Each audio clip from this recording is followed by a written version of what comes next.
आज 5वीं रोज भी वहाँ पर हंगामा हुआ। नेशनल कॉन्फ्रेंस और विशेषकर स्पीकर अब्दुल रहीम राठौड़ साहब, इनके पास है कुछ नहीं लोगों को देने के लिए, कश्मीरियों को बताने के लिए।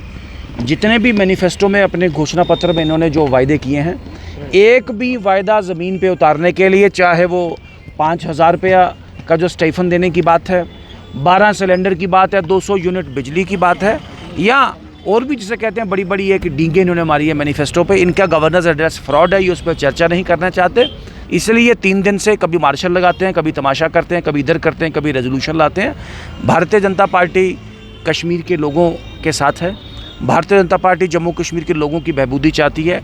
इतनी देर के बाद, इतने इंटरवीनिंग पीरियड के बाद सरकार बनी है, इतनी देर के बाद विधानसभा बनी है। मुझे पता है, हम और आप इंटरव्यू करते थे विधानसभा में, पिछली विधानसभा में जब मैं था, तो उस विधानसभा को इस तरीके से चलाएंगे क्या?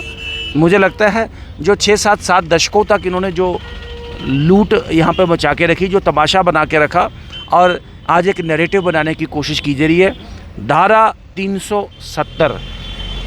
370 दफन हो चुकी है। मैं बार बार सबको बता दूं, धारा 370 को वापस लाने की बात जो लोग कर रहे हैं वो आसमान से तारे तोड़ने के बराबर है।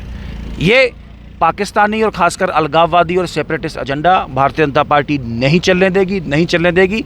आखिरी सांस तक और आखिरी खून के कतरे तक भारतीय जनता पार्टी संघर्ष करेगी। और ये कश्मीरियों के इनोसेंट जिसे कहते हैं, बेगुनाह कश्मीरियों के कत्लो गारत का जिसे कहते हैं, अगर कोई जिम्मेवार को है तो ये नैरेटिव, ये तमाशा, ये मुजस्मा जो नेशनल कॉन्फ्रेंस लगाना चाहती है। नेशनल कॉन्फ्रेंस का ये मानना है कि बीजेपी अननेसेसरी असेंबली को डिसरप्ट करने की कोशिश कर रही है। देखें, मैंने कहा कि they don't want to discuss. हम गवर्नर्स एड्रेस की तैयारी कर रहे हैं और ये वो एक रेजोल्यूशन को ले आते हैं धारा 370 को लेके। अरे भाई, जिसको सुप्रीम कोर्ट ने डिनाई किया, जिसको भारत की पार्लियामेंट ने डिनाई कर दिया, उस 370 के रेजोल्यूशन से होगा क्या? आप इस हाउस का मजाक क्यों बना रहे हैं? आप क्यों जम्मू कश्मीर के लोगों को झूठे जिसे कहते हैं वो होप्स, फॉल्स होप्स दे रहे हैं, झूठे एक वायदे दे रहे हैं उनको आप? मेरा जम्मू कश्मीर के लोगों से सबसे जिसे कहते हैं विनम्र निवेदन है कि इनके इस फ्रॉड को कम से कम रिजेक्ट करें और आने वाले दिनों में इनसे हट के जिसे कहते हैं अलग नैरेटिव, वो नैरेटिव हो विकास का, वो नैरेटिव हो तरक्की का, वो नैरेटिव हो कश्मीरी लोगों की रक्षा और सुरक्षा का। आज किश्तवाड़ में जो 2 किलिंग्स की बात आई है, मैं बोलूं कि नेशनल कॉन्फ्रेंस के यहाँ पे एकदम जिसे कहते हैं हुकूमत के आने के बाद आतंकवादी जो सेंटर्स हैं वो एक्टिव हुए हैं, उनका मोरल बढ़ा है और उन्होंने ये नया तमाशा जिसे कहते हैं यहाँ पे किया है। मैं आश्वस्त करना चाहूँगा आपके माध्यम से जम्मू कश्मीर की जनता को, एक आतंकवादी चुन चुन के मारा जाएगा और भारतीय जनता पार्टी तब तक नहीं रुकेगी जब तक आतंकवाद का सफाया ना हो जम्मू कश्मीर से।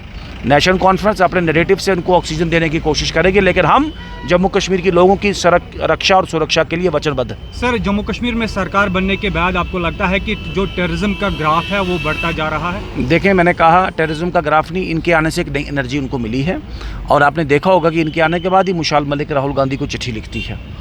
तो एक आतंकवादी की वाइफ क्या, जिन्होंने कई कत्ल, कई संगीन जुर्मों में जो अपने आप में संलिप्त हैं, ये कानून नहीं कहता, उन्होंने खुद भी कैमरा में कई बार एडमिट किया है, तो वो राहुल गांधी को चिट्ठी लिख रही हैं। तो ये ऐसा नैरेटिव है जिसने कश्मीर, कई किसे कहते हैं बेगुनाह कश्मीरियों के खून से रंगा हुआ नैरेटिव है। इस नैरेटिव के विरुद्ध लड़ना होगा, भारतीय जनता पार्टी लड़ेगी और कश्मीर का बच्चा लड़ेगा, कश्मीर का नौजवान लड़ेगा और हम ये लड़ाई संसद से लेकर गली तक, मोहल्ला तक हम ये कैरी ऑन करेंगे। Thank you.